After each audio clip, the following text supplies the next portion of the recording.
Thank you. In the beginning, there was darkness. And God said, "Let there be light." And there was light. It's a wonderfully simple thing. When you're omnipotent, all-powerful, what's the first thing you want to do? To make or extinguish light. Because with light, everything appears. It means that God was some kind of voyeur, obsessed with the visual. God understands visual art. He understands the simple appeal of turning the lights on and off. And really, perhaps that's the only art worth making. Paul Klee said that art has, in the past, simply reproduced the visible, but its task should be to make visible. I wanted to make visible some of my experiences, and I thought of maybe making a system of telling you lies, and every time the light goes off, this means I'm lying to you. I'm telling the truth. I'm lying to you. But I thought that would be too obvious, that it's much more interesting for you not to know what is a lie and what's the truth. And after all, it's an epistemological problem that we never resolve fully. What is a lie and what is the truth? This is an exhibition in this gallery dedicated to apparently the late Portuguese film director João Montero. I happen to know he's not dead. João Montero is not dead, because I eat lunch every day in a Chinese restaurant in the Chinese area, next to the Bangladeshi area. And I see him, he's sitting at the next table to me. He's wearing some two-tone pointed shoes. He looks like a Cuban hipster from the 1950s. He particularly likes spicy, sweet pork.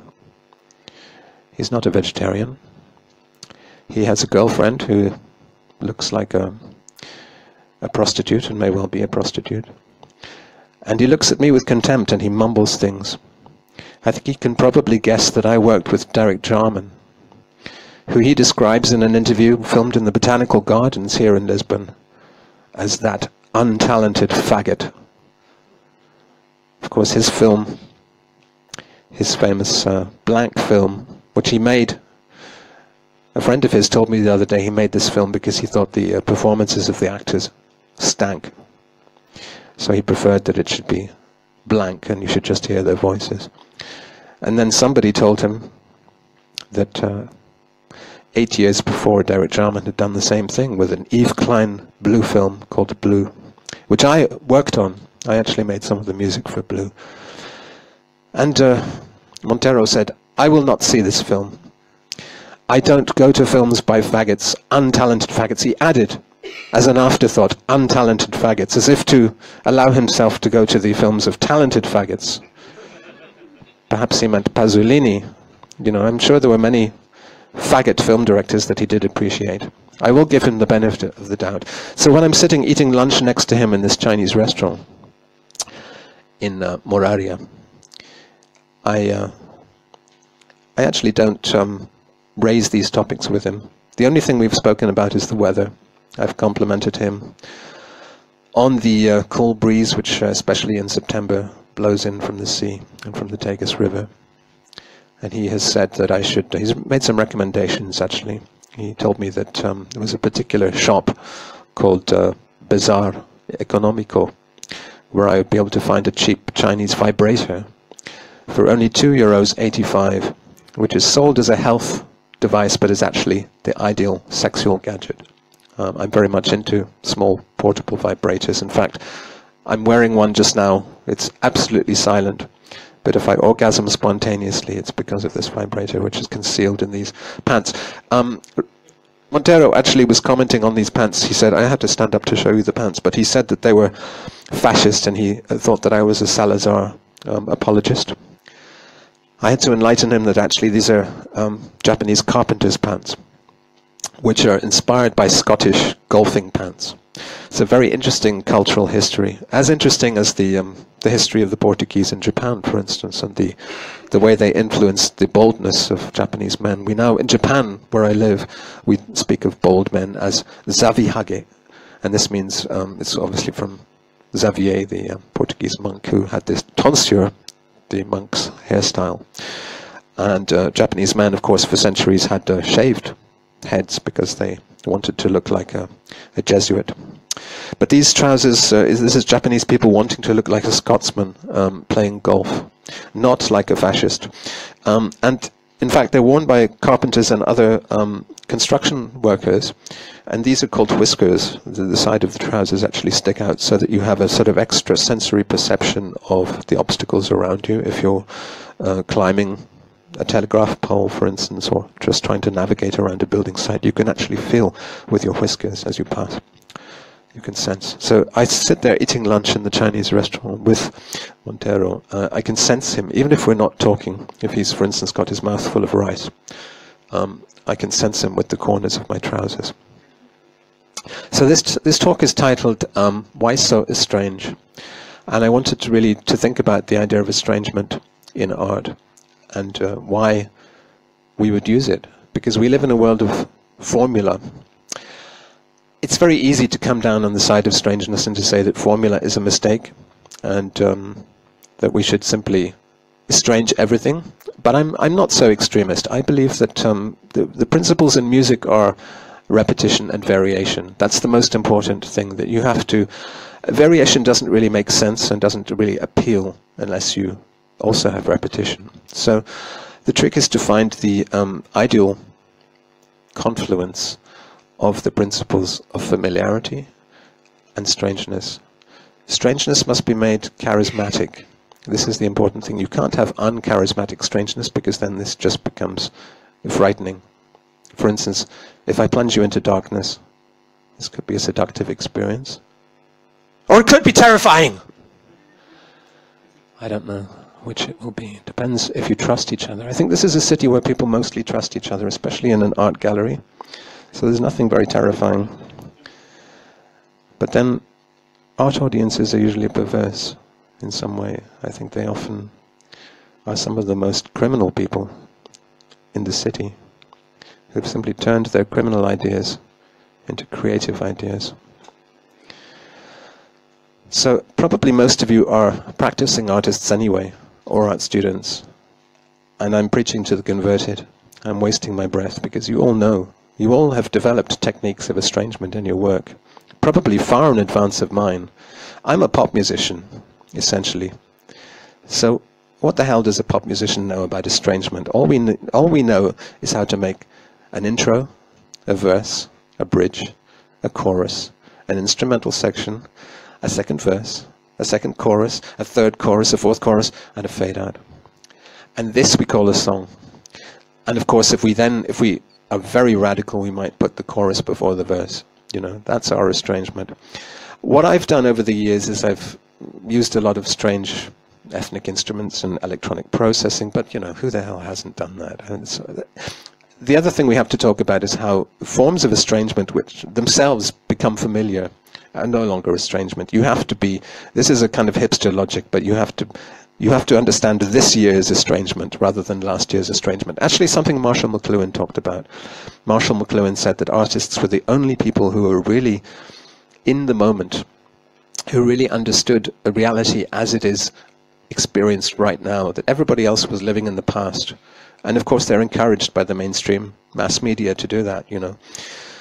So when you have an iPhone or something, often it has skeuomorphic icons, so you're actually you're watching YouTube on a thing with an icon which looks like an old-fashioned television set or something, and these have gone out of fashion a little bit now, but people like the reassuring old-fashioned things. Artists thought McLuhan were really uniquely living in the strangeness of the present. But actually, it's a small minority of say, writers. You know, we had J.G. Ballard, for instance, who really seemed to be living through the technology of the 1960s in the 1960s, where all the other artists in Britain were kind of living in the 1930s in the 1960s.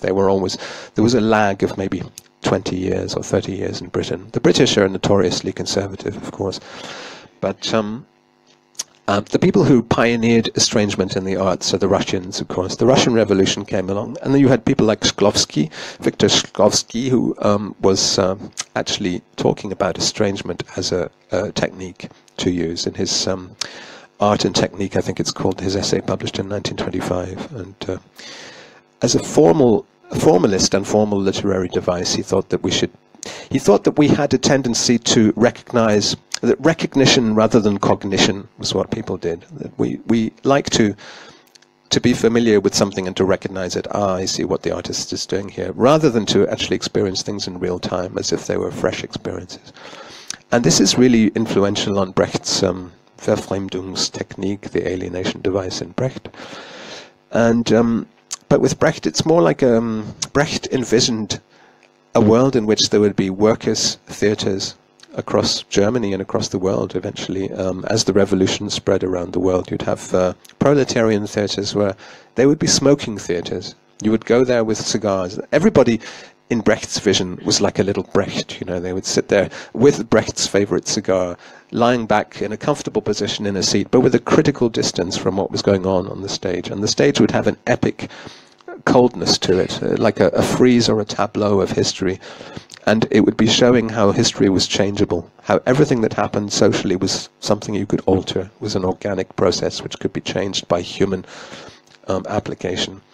And unfortunately, this Aristotelian idea of catharsis, of being rushed emotionally through sorrow and pity, rushed to a sort of climactic catharsis, still applies, and Brecht did not manage to change our expectation that we want to be moved and emotional when we go to the theatre.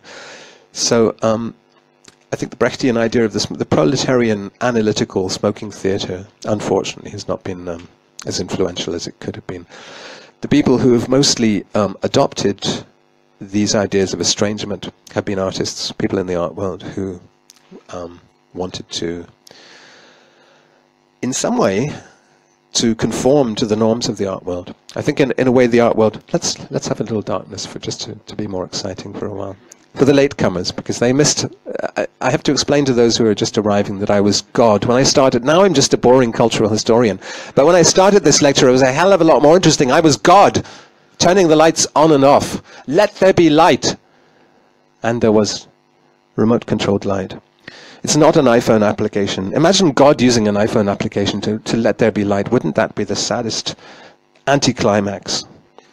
The beginning of Genesis and an iPhone. This would imply that Steve Jobs preceded God. First there was Steve Jobs, then there was God.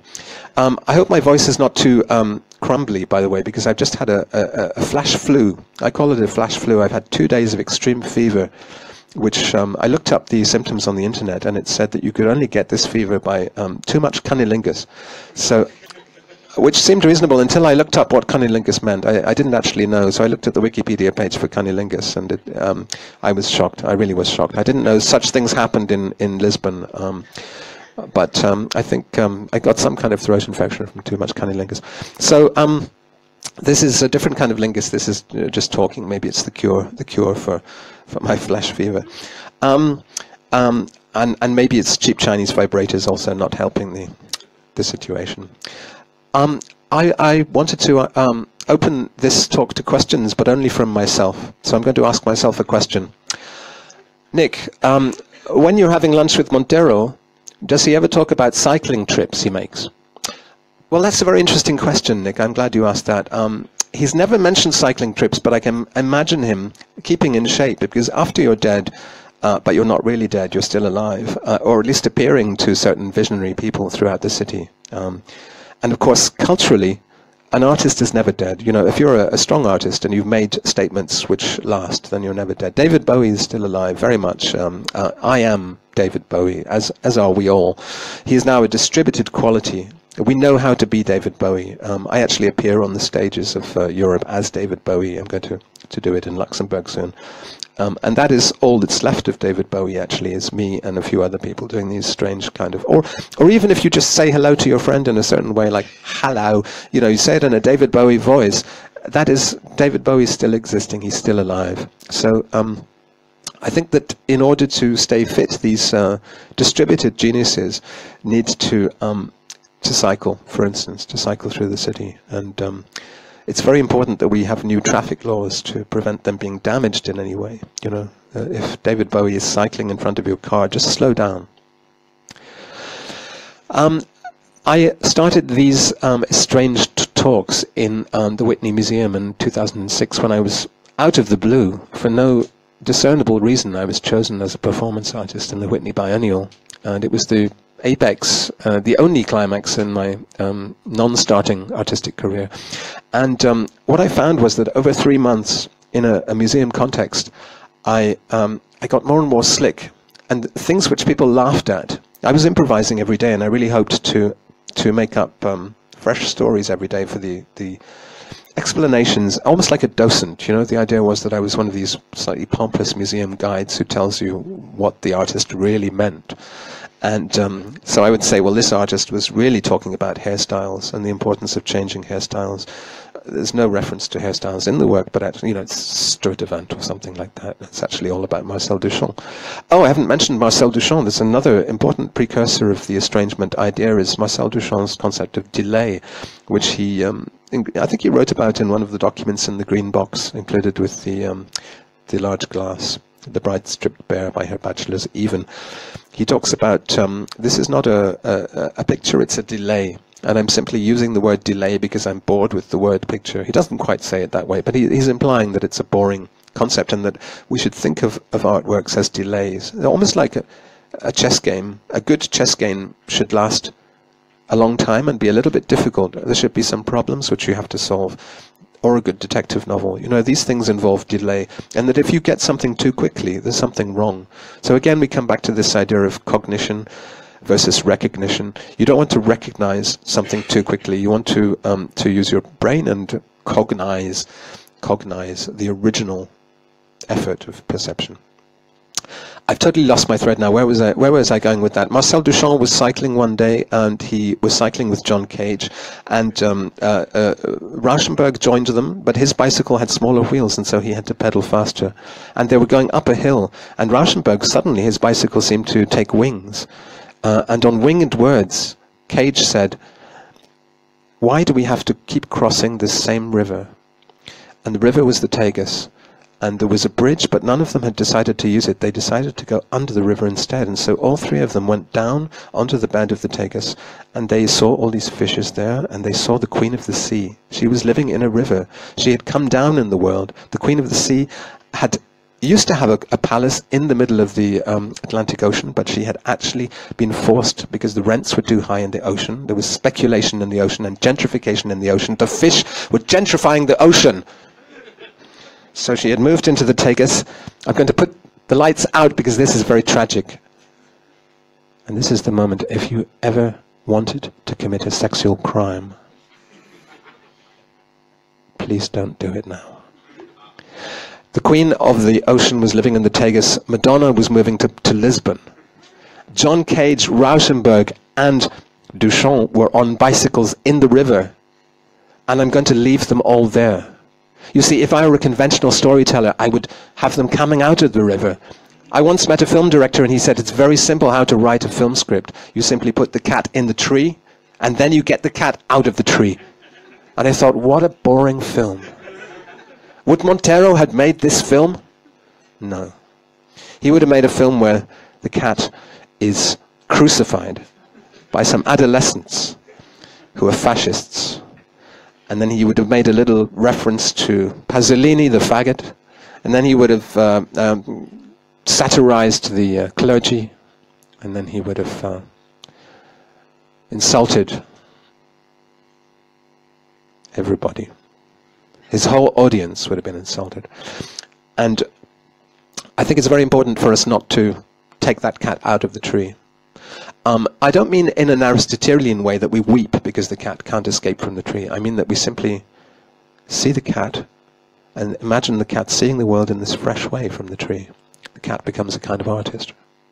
We see everything from the fresh world of the cat, the fresh eyes. It's really like a city with 7 hills. This is a city with 7 possibilities, at the very least, of fresh perspectives. For instance, coming here tonight, I thought, why the hell would anybody come to my boring lecture in a boring art gallery when they could go to the beer festival on the hill? This is where you should all be. And beer, a lot of beer, would really alter your perspective. A lot more than me just turning the lights on and off, right? I mean, if you drink enough beer, the lights turn off anyway. If you drink for long enough. And then I passed a political demonstration, and I thought, why the hell would people come to my boring lecture in a boring art gallery when they could be shouting against the government? I don't know what they were shouting. It was in Portuguese. Maybe they were shouting their solidarity with the Catalans, or maybe with the Scots, or maybe with Kim Jong-un. Maybe they were saying, let him test his hydrogen bombs in the Pacific Ocean. Because somebody has to stand up for Kim Jong-un. And then I passed a shop selling bread. And I thought, why the hell would people come to my boring talk in a boring art gallery when they could be buying and eating bread? You know, this is the kind of thing you think when you are sick, when you have fever caused by cunnilingus. Too much cunnilingus, it's very exciting when you get the fever. Actually, catching that fever is actually a really amusing thing to do. But then when you have the sickness, you're living in a dark room, and I'm going to plunge you into darkness again. You're living in a dark room with a kind of Samuel Beckett scenario, where everything comes down to the simplest gestures and the simplest pleasures. A drink of water, but I can't reach the tap. I need to drink. A kind of Samuel Beckett scenario. I need to eat, but I'm nauseated by the idea of food. But if I don't eat, I'll get more sick. And then you turn the lights on.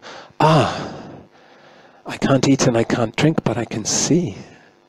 And you look around the room and there's a mosquito in the room. And it hasn't yet bitten you, but it's thinking about it. It's getting a little bit closer. It's making that very difficult decision mosquitoes have to make. Whether to risk death for a little of your blood, or whether just to forget it and die anyway. Although it's only female mosquitoes which actually eat blood, and they eat it for the sake of their eggs. So it's not for their own sake, not to keep alive themselves, but to pass life on to the young mosquitoes, who will in turn be faced with this same very selfless scenario. It's actually a very uplifting idea. I think when God did this miracle with the turning the lights on and off, I think he also had a much better miracle in mind for a bit later on, which was to create the mosquito.